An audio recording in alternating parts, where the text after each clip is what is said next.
संपूर्ण शास्त्रोक्त आयुर्वेद सिखाने वाला भारत का एकमात्र प्लेटफॉर्म दीप गुरुकुलम में आपका हार्दिक स्वागत है। नमस्कार दोस्तों। तो दोस्तों, आज के वीडियो में हम बात करने वाले हैं अजवाइन के बारे में। अजवाइन के गुण धर्म व उपयोग क्या हैं, वह फिर इसको अलग अलग बीमारियों में इसको कैसे हमें इस्तेमाल करना चाहिए, उसके बारे में आज के वीडियो में हम बात करने वाले हैं। तो चलिए वीडियो को स्टार्ट करते हैं। देखिए, तो आज की वीडियो में हम अजवाइन के बारे में बात करेंगे। किन किन बारे में बात करेंगे? अजवाइन का आयुर्वेदिक परिचय देखेंगे, अजवाइन के रस गुण, वीर्य, विपाक और प्रभाव क्या है उसके बारे में बात करेंगे, 200 पर यानी कि वात पित्त कफ पर क्या प्रभाव पड़ता है उसके बारे में बात करेंगे, अजवाइन को उपयोग करने का सही तरीका क्या है, किस रूप में हमें कैसे इस्तेमाल करना चाहिए, कौन कौन सी बीमारियों में कैसे इस्तेमाल करें, यानी कि बीमारियों के हिसाब से अलग अलग बीमारियों में इसका इस्तेमाल कैसे करें वो बात करेंगे, और किन लोगों को अजवाइन का सेवन नहीं करना चाहिए, किस ऋतु में प्रयोग करें और उपयोग करते समय क्या सावधानियां रखें। तो इन सारे पॉइंट के ऊपर आज की वीडियो में हम बात करने वाले हैं। तो बहुत ही इंपॉर्टेंट वीडियो है, इसलिए पूरा वीडियो अवश्य देखें। तो चलिए स्टार्ट करते हैं। सबसे पहले देखते हैं कि अजवाइन का आयुर्वेदिक परिचय क्या है।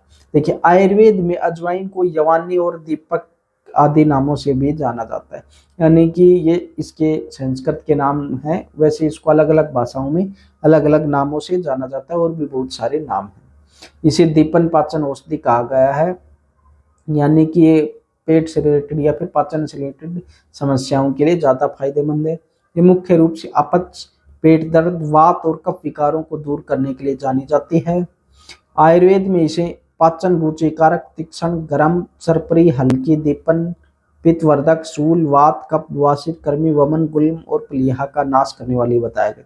यानी कि ये सारे रोगों में हम इसको काम में ले सकते हैं। इसमें इसके जो ये गुण हैं इनका अर्थ हम आगे अब वीडियो में बताएंगे आपको क्या होता है। तो हम बात करते हैं अजवाइन के रस गुण, वीर्य, विपाक और प्रभाव। रस क्या है? कटु रस है इसका, तीखा होता है और तिक्त कड़वा होता है, यानी कि दो रस इसमें पाए जाते हैं। जो इसका गुण है वह लघु हल्की होती है, रुक्ष यानी कि शुष्क यानी कि सूखा होता है, तीक्ष्ण यानी कि इसका प्रभाव तीव्र होता है, वीर्य उष्ण वीर्य यानी कि गर्म प्रभाव की होती है, विपाक यानी कि पचने के बाद में जो हमारे शरीर पर जो इसका प्रभाव होता है वह कटु होता है, प्रभाव यानी कि किस किस बीमारी यानी कि क्या फायदा करती है और क्या नुकसान कर सकती है, अग्नि दीपक यानी कि जो हमारी पाचक अग्नि है उसको बढ़ाने का काम करती है, कफ नाशक, कफ की बीमारियों में फायदेमंद है, कफ को दूर करती है, वात नाशक, वात की बीमारियों के लिए फायदेमंद है, पित्त वर्धक यानी कि पित्त को बढ़ाती है। तो पित्त वाले को इसका यूज हमें नहीं करना चाहिए, जिसको पित्त से रिलेटेड बीमारियां उसको इसका यूज नहीं करना चाहिए। आगे है अजवाइन का सेवन करने का सही तरीका क्या है। भोजन में मसाले के रूप में हम इसका प्रयोग कर सकते हैं, पानी में उबाल करके काढ़े के रूप में प्रयोग कर सकते हैं, घी में भूनकर खाने के बाद में हम खाना खाने के बाद में इसको ले सकते हैं, सेंधा नमक और नींबू के साथ मिलाकर सेवन कर सकते हैं, और भी इसके बहुत सारे तरीके हैं। अब है कौन कौन सी बीमारियों में हमें किस तरह से इसका उपयोग करना चाहिए। देखिए, अपच और गैस की समस्याओं में गुनगुने पानी के साथ में अजवाइन का हमें प्रयोग करना चाहिए। यानी कि अपच और गैस से रिलेटेड बीमारियां हैं तो इससे गुनगुने पानी में अजवाइन का प्रयोग करना चाहिए। खांसी और कफ से रिलेटेड बीमारियों में शहद के साथ अजवाइन का चूर्ण का प्रयोग कर सकते हैं।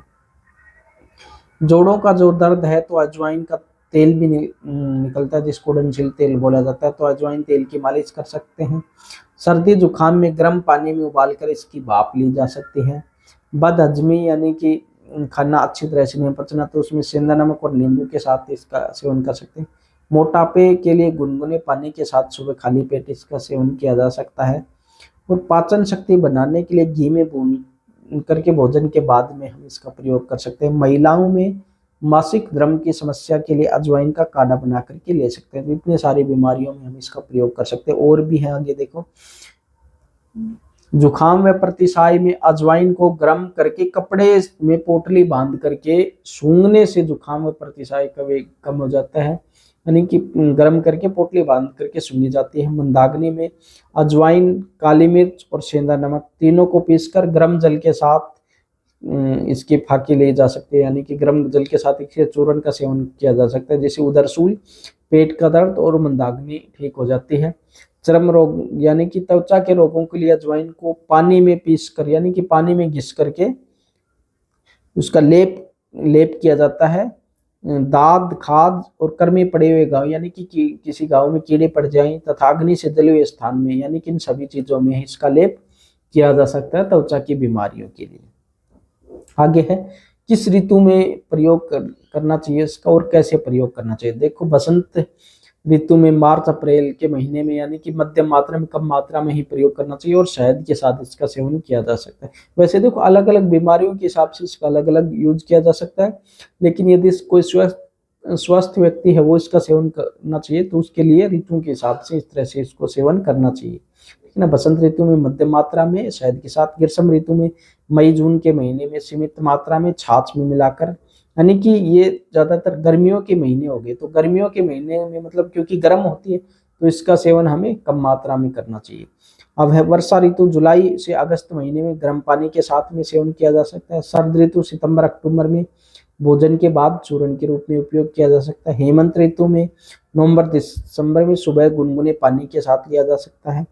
और शिशिर ऋतु यानी कि जनवरी फरवरी में गुड़ के साथ इसका सेवन किया जा सकता है। इस तरह से अलग अलग ऋतुओं में इसका अलग अलग प्रकार से इसका सेवन किया जा सकता है और अलग अलग फायदे हमें देखने को मिलेंगे। अजवाइन का उपयोग करते समय क्या सावधानियां हमें रखनी चाहिए। पित्त प्रकृति वालों को अधिक मात्रा में सेवन नहीं करना चाहिए, क्योंकि गर्म होती है, गर्म होने से पित्त बढ़ेगा तो पित्त की बीमारियां बढ़ सकती है, उनको सेवन नहीं करना चाहिए। गर्भवती महिलाओं को भी अधिक मात्रा में सेवन नहीं करना चाहिए। पित्त प्रकृति यानी कि पित्त की बीमारियां भी जिनको है और जिनकी प्रकृति भी पित्त की है, उन दोनों लोगों को सेवन नहीं करना चाहिए। गर्भवती महिलाओं को भी अधिक मात्रा में सेवन नहीं करना चाहिए। एसिडिटी या अल्सर के रोगी भी अधिक मात्रा में सेवन करने से जलन बढ़ सकती है, उनको भी ज्यादा मात्रा में सेवन नहीं करना चाहिए। और हाई ब्लड प्रेशर यानी कि हाई बीपी की जिनको समस्या है उनको भी यह बीपी बढ़ा सकती है, इसलिए उनको भी ज्यादा मात्रा में सेवन इसका नहीं करना चाहिए। कभी भी खाली पेट अजवाइन न खाएं, इससे एसिडिटी हो सकती है। वैसे देखो, बीमारियों के हिसाब से इसका उपयोग खाली पेट बताया गया है, ठीक है ना। तो जैसे आपको जो समस्या है उसमें किस प्रकार से, अभी हमने पीछे बात की, उस प्रकार से इसका बीमारियों में इसका सेवन किया जा सकता है खाली पेट, लेकिन एक लिमिट में रहकर। यदि ज़्यादा मात्रा में हम लेंगे तो कोई भी चीज़ यदि हम ज़्यादा मात्रा में प्रयोग करेंगे तो उसके नुकसान तो हैं, ठीक है ना। तो लिमिट से, बीमारियों के हिसाब से हम इसका प्रयोग कर सकते हैं। रात में ज़्यादा मात्रा में सेवन करने से नींद प्रभावित हो सकती है। छोटे बच्चों को बहुत कम मात्रा में देना चाहिए, ज़्यादा उच्च गुणवत्ता वाली अजवाइन ही प्रयोग करें, यानी कि अच्छी गुणवत्ता की। ये तो सभी को पता भाई, अच्छी गुणवत्ता ही होनी चाहिए। यदि खराब हो गए गुणवत्ता, उसकी क्वालिटी अच्छी नहीं होगी तो उसके रिजल्ट भी हमें अच्छे देखने को नहीं मिलेंगे। तो दोस्तों, ये तो थी अजवाइन के बारे में कंप्लीट परिचय कि अजवाइन के गुणधर्म क्या है, कौन कौन सी बीमारियों में हम इसको कैसे प्रयोग कर सकते हैं, ठीक है ना। तो दोस्तों, यदि आपका कोई भी क्वेश्चन हो तो आप लोग हमें कमेंट बॉक्स में अवश्य पूछें, उसका जवाब आपको अवश्य देने की कोशिश करेंगे।